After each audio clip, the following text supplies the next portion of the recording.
What are some of the things you've done as being part of the digital learning team? So one of the first things that we've done is we have built into our schedule a weekly meeting as a digital team where there's 10 members and we get together and brainstorm ideas as to how we can help push our ideas out to the rest of our district at the high school.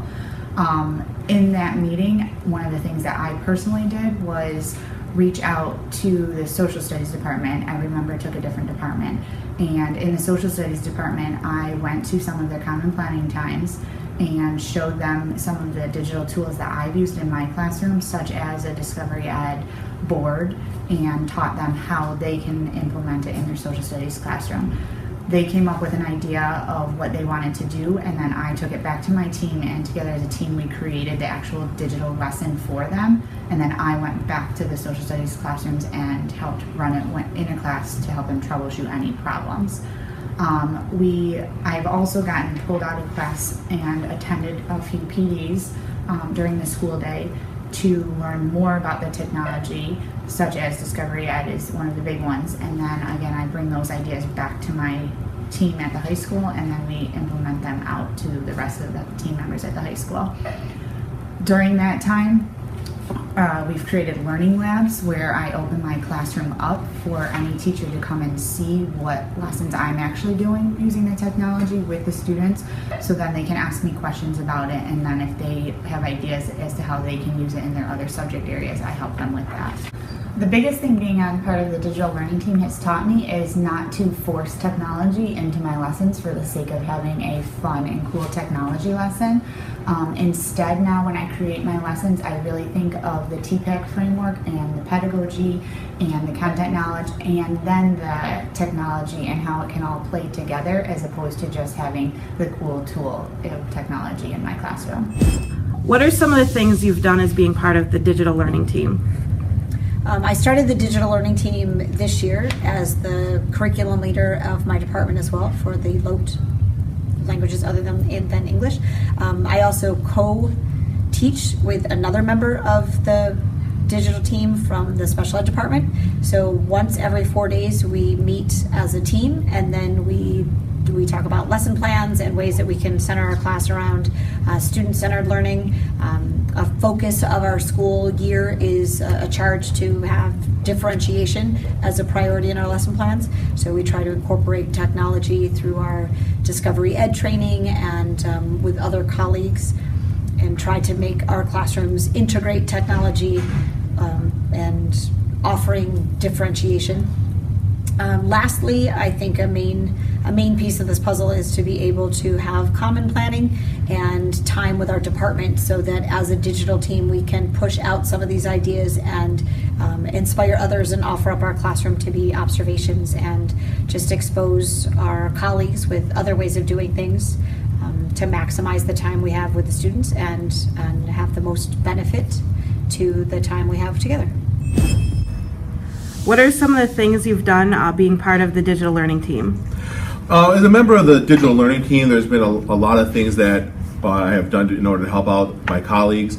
One of the things that I've done has been able to go and kind of demonstrate different ways people can use different tools, such as Padlet, maybe organizing classroom materials for the students to work off of. I've also been responsible for kind of helping people through our learning management system. Done a lot of work with getting things organized in folders, showing people how students can submit assignments and how they can grade and assess them right there. Overall, I mean, what really happens with being part of the team is that, I'm mostly there to guide them into how they can use the tools, as opposed to telling them what tools they should use. It really helps when they have an idea of what they want to do. And then I normally have some knowledge about what tools they can use, or because we're on a team, I can direct them to someone else that knows what they're doing. So overall, that's probably what really happens with this, is that it's a lot of guidance, it's a lot of sharing expertise or directing them to someone that might have that expertise.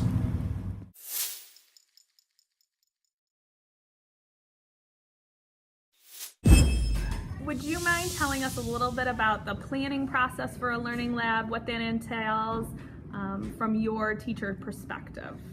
Sure. So the planning process was pretty straightforward and smooth. Kate came and offered suggestions, and she had some really great SOS strategies and ideas to incorporate what that day was going to look like.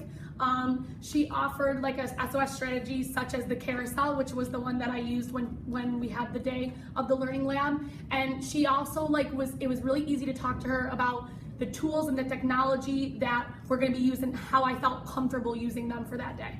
So if we could just get your perspective as a teacher who visited a learning lab, what to expect, what it feels like. I pushed into Renee Perot's room while she was doing a learning lab with her 6th grade math class. And it was really interesting to be able to be a part of the class. I got to speak to students. I got to speak to Renee about planning the learning lab. I got to speak to Kate Voss a little bit. So she was able to give me some tidbits on where these ideas came from and where to look for resources. And I was also able to talk to Nicole Johnson about actually making the different activities that they were doing, and I was actually able to make one for myself the next day. Well, that goes to my next question. How do you think that helped or transformed your lesson planning after visiting a learning lab? Being able to see Renee's class get involved in the learning lab, it was really inspiring to me that they got to do something so student-led and a little different than we usually do in the classroom, so that I took the same tool that Renee was using and made my own lesson with the same tool. So I kind of tweaked it, but I was able to see how students used it, and I was also able to see, some of the maybe minor problems or glitches as I was able to use it, so we could go back and be, even more specific and even more prepared next time. Okay.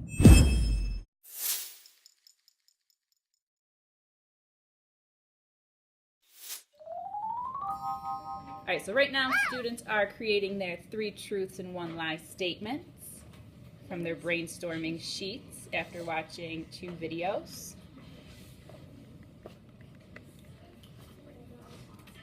Afterwards, students are going to comment on each other's to identify the false or the lie statement.